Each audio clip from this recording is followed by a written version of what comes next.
Welcome to There Is a Method to the Madness. My name is Rob Maxwell, and I'm an exercise physiologist and personal trainer.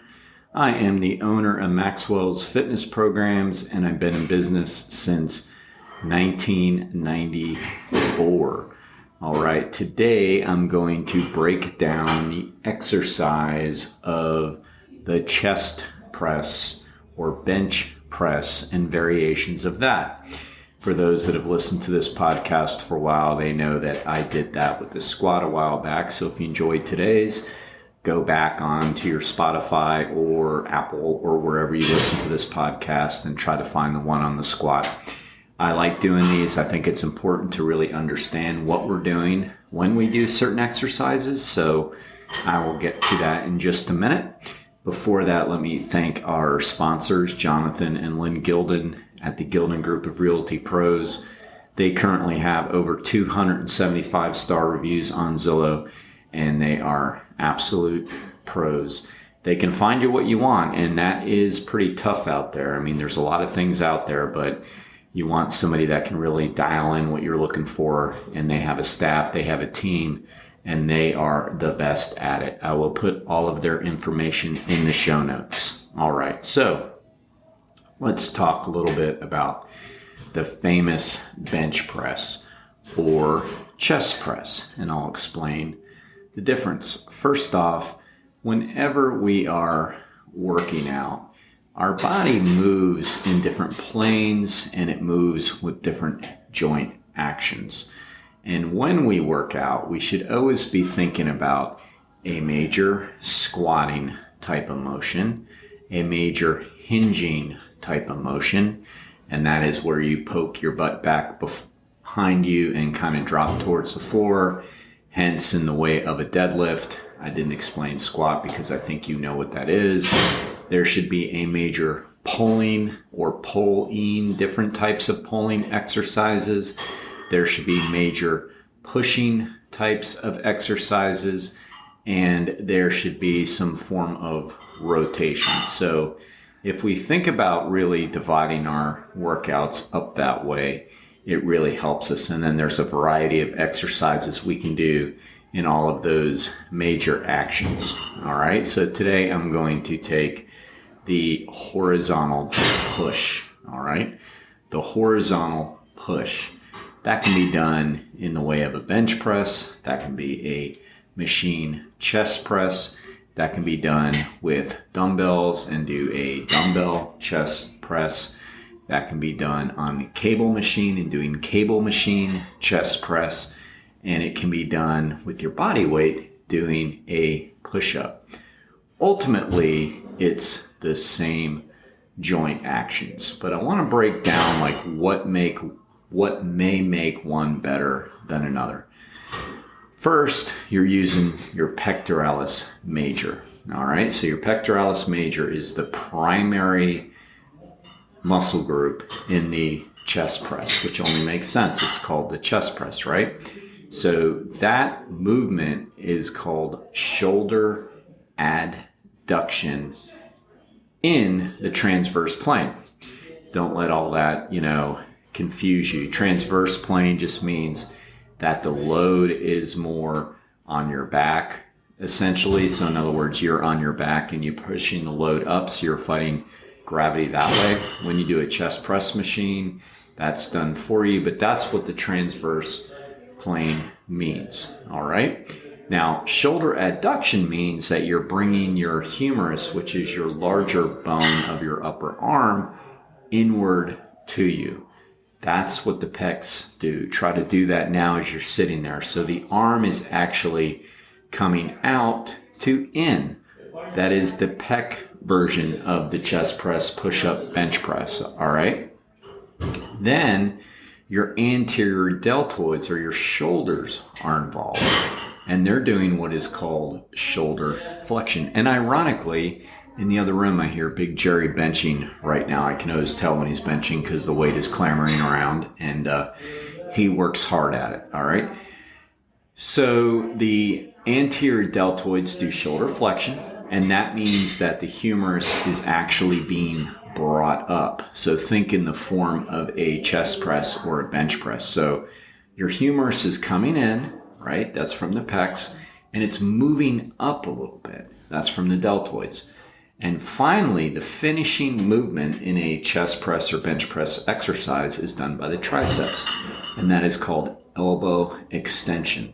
So it's your triceps that actually lock your arms out.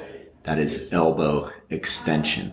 All right, so there's a lot going on in a chest press. That's what makes it such a great exercise. You're working your pecs, you're working your triceps, and you're working your shoulders.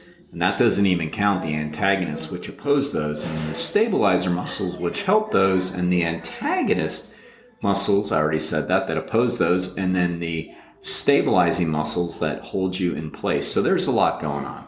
But just with the three primary muscles alone, there is a lot going on. All right, so those are the muscles involved. Now, it's important to understand whether you're doing a bench press, whether you're doing a chest press, whether you're doing a push-up, whether you're doing dumbbell chest press, whether you're doing cable chest press, whether you're doing decline chest press, incline press, chest press, or mid-level incline chest press, you are working the same muscles. All right. There is a slight little variation when we change angles, but it is so slight. You essentially are working the same muscles. So what makes one better than the other? Last night I was, as I was falling asleep, I was doing what I shouldn't do, which is scrolling around on social media to try to make myself tired. And I know that's probably not a good way to do it. But I noticed a guy, actually, I can't even remember if it was Instagram or Twitter now, but they posted something about the top 10 favorite dumbbell exercises. And I looked at that and I thought, oh, that's pretty cool. You know, top 10 lists are pretty cool. And of course, it was largely this fellow's opinion. I like this guy, by the way. I follow a lot of his stuff. So ultimately, that's the key. There's a lot of opinion involved. What is the best chest press version for someone else may not be the best for someone else. All right, for someone versus someone else. It may not be the best. You have to decide which one is best for you, and that can change over time. And there absolutely can be multiple versions of a chest press that you enjoy, that you like to use. The first thing is, what do you have available to you? Do you have everything? I mean, I'm very fortunate here at my personal training gym. I have a hammer chest press machine. I have a Smith machine I can do bench presses on.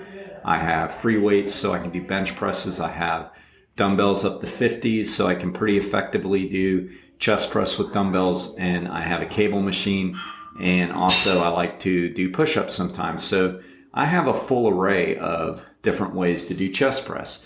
And they all have benefits. So, you know, what is best for you? It might depend. Let me go through some of them. So take a chest press like a hammer chest machine or a Nautilus chest press where it's selectorized. You're sitting back and you're pushing the weight out. One of the benefits to that is it's very safe that you have the weight already in position. You don't have to hoist the dumbbells back to you and then worry about setting them down awkwardly. And notice the way I phrase that, because in big gyms, people just slam them on the ground, which is extremely irritating. But in any event, you don't have to worry about that. You also don't need a spotter on the machine. So that's a plus, right? So you can really target those pecs, triceps, and deltoids without having to worry about a spotter and worrying about hurting yourself so as much. Where that risk has been greatly decreased. One of the negatives may be the fact that you're not using as many stabilizer muscles because your body's essentially being held in place by the machine, and you don't have to worry about grounding your feet as much. You don't have to worry about trying to keep your spine straight because the machine is doing a lot of that. With dumbbells, we call that an isolateral motion because it's essentially one side at a time and you're laying back. Now you're using a lot more stabilizers to keep you effectively on the bench. So that's an advantage. It's an advantage to say you're isolating the muscles better on the machine, but you're using less total muscle on the machine. Now, a barbell bench press is cool because then you can evaluate against other people because most people know what other people bench, and there's been all these standards done and data done, and you can go back if you've got the books, which I do, and see what somebody your age bench presses and all that. I mean, that's great if that's what you're into. So that will satisfy that ego and competition a little bit side of you. The downside is that you don't always get the same range of motion you can get, say, with dumbbells, because you're stopping at your chest. There is also the need for a spotter if you're training to fatigue or training a little bit heavier. I can remember being a kid in my garage when I was 13 or 14, maybe even less than that. And I got my first bench press, and pretty much that's all I knew to do with it. It was my first little barbell set, but I pretty much just benched because that's all we ever did. And I got it stuck on my chest. No one was home. My mom was at work, and in my garage, and probably like 100 pounds or somewhere around there. And I had to do the old infamous roll down the chest, which I just saw somebody do on Instagram the other day. And I was thinking to myself, I hope they're recording this, because if somebody else is recording this and not helping them, that's pretty sick. But in any event, in an open gym, I don't understand how that happens so much, but in my garage, I understand it. And the answer is I was stupid. I was bench pressing over my head, like as far as weight goes, probably heavier than I should have. Got stuck, and I had to roll it down my rib cage, surprised it didn't break every rib, and then somehow get it off of me. So we need a spotter when we bench press. That's kind of common sense, right? So that's sort of a disadvantage. We don't quite get the range of motion that we would with dumbbells. We don't necessarily get that with the machines either. But, you know, we have the ego and also the simplicity of having barbells. Barbells are a lot cheaper than selectorized machines. One chest press machine is going to cost you anywhere from $3,000 to $4,000. One barbell set is going to cost you a lot less than that, and you can do multiple things with it. So there is a cost advantage and disadvantage as well, which we do have to think about whenever we're selecting exercises. So dumbbell advantages, as I said, the disadvantages are you have to kind of get them in position if you're training heavy enough, and that could be a little precarious on the joints. You know, there's a smart way to do it, but maybe we don't know that. And there's a smart way to set them down. Again, maybe we don't know that. But in any event, that's sort of a disadvantage. The advantages are you really get great full range of motion. Because you're training isolaterally, you can bring them down actually below your sternum and get a lot deeper stretch. So that is a huge advantage. The other advantage is they're very portable. You know, you can take dumbbells anywhere. You can only have a few different pairs or sets at your house and be able to work out with them. I mean, you know, if they're not heavy enough, you're going to have to do higher reps and all that, but still they're very, very portable. So that's a huge advantage for them. And then we can go to push-ups, which is the body weight version of a chest press. And what's so funny is I have this conversation with people often about body weight exercises. They're often dubbed the easiest, and that is so not true. Body weight exercises may be among the hardest to do. Think about this. You're essentially using 100% of your body weight whenever you do a body weight exercise. Now, if we want to get technical, because the way the body is positioned on your hands and toes and the arc you're on, studies show that you're actually using 70% of your body weight when doing a push-up off of your toes, off your knees, it's even less. Now, for most people, they really can't do 70% of their body weight on a bench press. I mean, not adults really, right? Kids practice it and, you know, can do it, but it's still hard. Strong people can do a lot more than that, but they have to get there first. So to do an effective push-up is a lot harder than people think. All right. So it's not the easiest. And I hate when people say that with their kids. The easiest just gave it away. The easiest exercises, strength exercises for kids, prepubescent kids, is actually going to be selectorized machines and dumbbells, because then you can use a very low percentage of body weight for them. The downside, of course, is, you know, that most kids aren't allowed in the gyms without their parents. So then you're getting them memberships or whatever. So I get why body weight exercises are so used for most people. We just have to understand that kids have to develop the strength before they can do them, and adults do too. They're not easy. Downside to push-ups: if you are strong, you're not going to be able to get stronger if you can, say, crank out more than 20 or 25. The reason is because strength training is meant to be anaerobic. That means without oxygen. That's the energy supply system that's regenerating the ATP. If we start to get aerobic, which is basically after 90 seconds or so, then we're really not using the fast twitch muscle fibers anymore, which are the ones that get stronger. So push-ups are a great maintenance exercise for people who are already strong, and they're great for building endurance, and they're great for feeling better and movement, and they're great for people that haven't really developed the strength enough to be able to do 20 or 25 at a time, because then they are anaerobic when they're doing them. But for those that can do more than that, they're going to have to find a way to add load, which can be done. There's bands you can put under your hands. If you have a friend that can put a plate on your back. So there are ways to do it. The obvious advantage to them is the portability factor of them. You can do them anywhere, and they're a great supplement to any exercise that you're doing. Another way you can utilize push-ups, if you have the strength to be able to do a whole lot of them, is you can pre-exhaust an exercise and do a push-up. So in other words, you can do a fly exercise, which is the primary or isolation exercise for the pecs, prior to the push-up and fatigue the muscles, and then go right into the push-up when the pecs are already fatigued, and you're going to be able to fatigue them just like you would if you did a chest press or a bench press or dumbbell. So there are ways to utilize the push-up. Which is best? There isn't a best. It's what is best for you. And sometimes it changes. I find that some people say they don't have any shoulder pain or elbow pain when they use dumbbells. Some people feel like they do have shoulder pain when they use dumbbells and don't have any shoulder pain when they do the chest press. So it really varies. Now, most research indicates, and I don't want to scare you away from it because I think the bench press is an absolute fantastic exercise. It's a great exercise when done properly. It's not a good exercise when not done properly. But if you look at the research, most research will show that the bench press can be the most damaging to the rotator cuff. All right.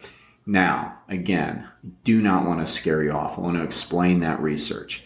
It's the same motion as all the others, okay?